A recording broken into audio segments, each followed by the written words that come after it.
Hello everyone and welcome to today's video, where today I am going to be looking at the predictions that I made for the 2019-2020 Premier League season that I made probably about a year ago now. But Dan, the Premier League season was supposed to finish back in May.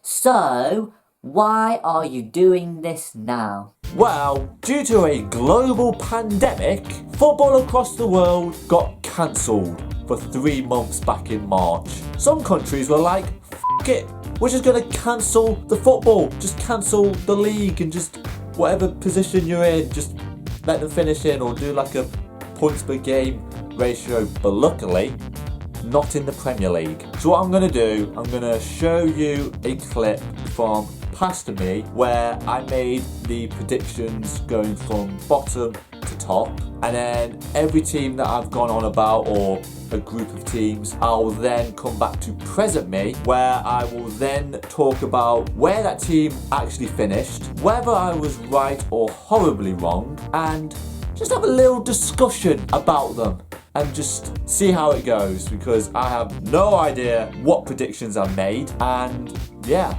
it's going to be a lot of fun. So without further ado, let's look at these predictions, shall we? So starting with the relegation places, I have gone with Sheffield United to finish bottom. They finished 9th. Norwich to finish 19th.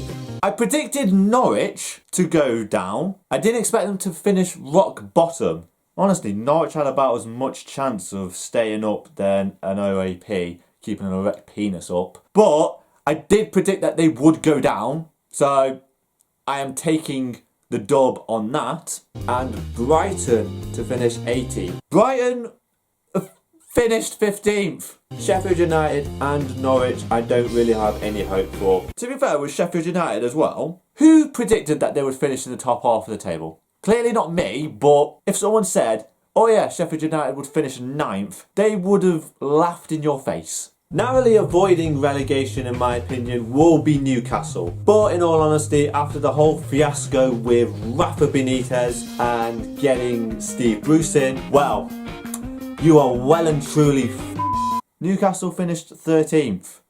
And somehow they actually did a little bit better than under Rafael Benitez. You had a striker who you bought for 40 million, played near enough every game for you, and he only scored 2 goals. On average, that is 20 million per goal. They were 17th for ages. They were in the correct position that I did predict them in, but they just got better all of a sudden. And yeah, finished 13th. Next up, I've gone with Aston Villa to finish 16th. Said 16th. They finished 17th. In 15th place, I've gone for Burnley. Well, they finished 10th, and their goalkeeper was second best in keeping the most clean sheets this season. They are just a very meh club. Like, they just go about their business, try and win games and everything. By the end of the season, you realise they're in the top 10 and they've done actually alright. 14th place I've gone for Bournemouth. They finished 18th and they were really, really bad this season. And 13th I've gone for Crystal Palace. Are you serious? 1 position off again. 12th place I have gone for Southampton. I still think they've got a lot of work to be getting on with Ralph Hasenhüttl in charge.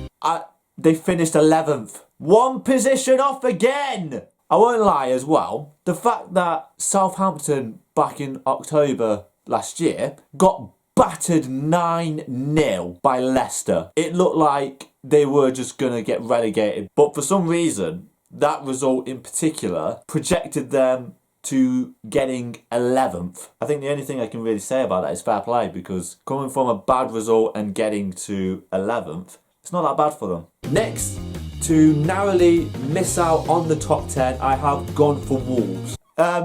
When they finished 7th, they were also fighting for a Champions League spot at one point. Ambitions are high, but I think their league position might fall and the players will start getting a bit more tired. So to say that the players were getting tired is a load of bullshit. God, I had very low expectations of that club. Now as we reach the top 10 of the Premier League in my predictions, I have gone for West Ham to finish 10th. Off did I go for 10th for West Ham United. They finished 16th. I think they're heading in the right direction. Whether they go for a cup or not is another question. But I do see them improving under Manuel Pellegrini this season. Manuel Pellegrini got sacked. God, I chat so much. West Ham, I'm going to have to start putting them way lower. The first dark horse I've gone for this season is Watford to finish 9th. Watford finished 19th. Yep, they got relegated. Honestly, Watford go through as many managers as Ellie Goulding goes through boyfriends. And to be honest, I'm happy to see them go down.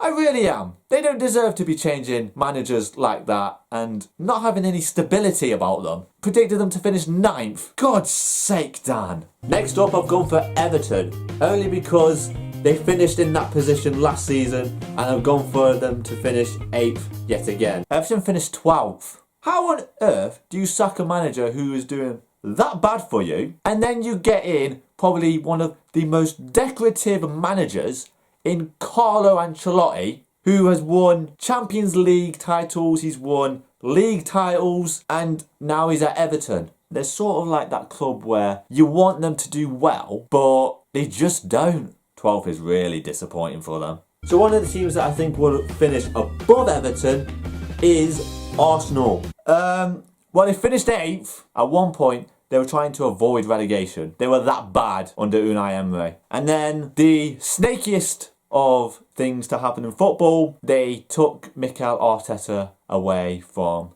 Man City. Bearing in mind, when we played Arsenal, we battered them 3-0. And then, not long after, Arsenal executives end up going to Mikel Arteta's house to have conversations about him taking the job at Arsenal without Man City's permission. So, yeah, really appreciate you doing that. Really, really not bitter about it. Yeah. The last dark horse in this prediction is Leicester to finish 6th. They finished 5th, one position off again. And for a while, they were in the Champions League spots. And it only took until towards the end of the season when they were doing really bad. And yeah, they dropped out of the Champions League places and finished 5th. But, I mean, it's a good season for them. If I was a Leicester fan, I'd be a bit gutted that I didn't make the Champions League. I'd still look at that and think, you know, take 5th, why not? So to narrowly miss out on Champions League football, I've put Man United in 5th. I still think Man United, if they want to challenge for the title and the top 4 to get into the Champions League, they still need some more players to come into the squad. Yeah, finished in 5th, in my opinion. Yeah. They finished 3rd. To be fair, the signings that they did make were actually alright in Aaron Wan-Bissaka, Harry Maguire, and Bruno Fernandes when he came in January. Honestly, he's made such an impact at that club. I think they went on like a 14 unbeaten run. Like they didn't lose a game in 14 games. And yeah, they finished 3rd. So moving on to the Champions League places, I have gone for Chelsea to finish 4th. I got that one right. I've got one right already. It's only taken to 4th place to actually get a prediction right, and it was Chelsea. Now, I was sceptical about Lampard coming into the side and managing into this Chelsea team, which has a transfer ban and losing Eden Hazard. I think Frank Lampard will encourage them so much in big games, and I think that's what Chelsea fans want to see. Someone who will push them on, encourage them in everything, who knows the club inside and out. To be fair, like a lot of people were saying that Chelsea were going to finish outside the top 4. Like they would finish like as low as like 7th from what I've heard. I think under Lampard, they couldn't have asked for anyone better under these circumstances that I went through in that video. Like, they lost their best player, they had a transfer ban, and he had to promote so much youth from the academy that they have, and they've done really well. But now they've got this transfer ban out the way and done with, and they're signing really good players. They could be challenging for the title sooner than we think. Finishing 3rd, I've gone with Tottenham. With the new stadium, it will be a bigger encouragement. I really think that Tottenham will challenge for the title a whole lot more than what they did last season. Tottenham had a very bad season, And yeah, they finished 6th, but that could have been a whole lot worse. They sacked Mauricio Pochettino back in November because he was doing really bad. And then they got a clapped Jose Mourinho to come in. Honestly, like, everyone was so happy about Jose Mourinho coming in, despite the fact that he did a very not so good job at Man United. Yeah, Tottenham got him in, and I'm still debating on whether Jose Mourinho has actually done a good job. Under Mourinho, I don't really see them getting into the Champions League. Oh no, I've just realised what the final 2 predictions are going to be, and if you know me well enough, you may know what those predictions are. And next to finish 2nd, I have gone with Liverpool. Only because this is nothing to do with being biased or anything like that to Man City. But they've got that starting lineup, like the starting 11, but everything else, like off the bench, I don't think there's any proper quality there. And last but not least, Man City to finish top. I still think they've got that quality there. Oh, you biased. And after the treble winning season, I think this is going to kick on with a lot of things, trophy wise anyways. But I do think that we're going to be taking every game as seriously as needs be. And with the new signings coming in, and Rodri and Angelino, our squad is pretty decent, to be honest. And as a Man City fan, I'm actually quite happy with what I'm seeing. Firstly, Dan, did you predict that Aymeric Laporte, your best defender, was going to get injured for the majority of the season?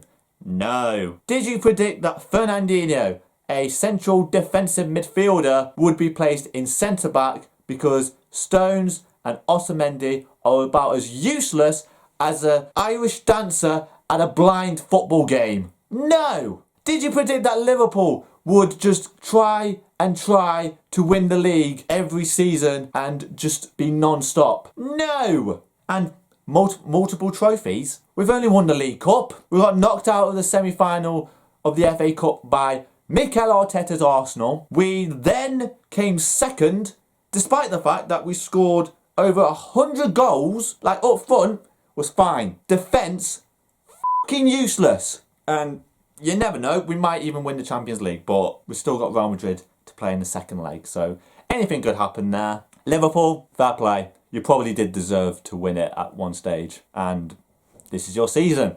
So enjoy it while it lasts. So yeah, those were my predictions for the Premier League season that has just finished. I got 1 right out of 20. But yes, that is where I'm going to be ending today's video. I hope you have enjoyed, because despite getting a lot of teams' predictions incorrect, I have really enjoyed making this video. So if you also enjoyed, be sure to give the video a like and subscribe to the channel if you are new, and I will see you soon with another video.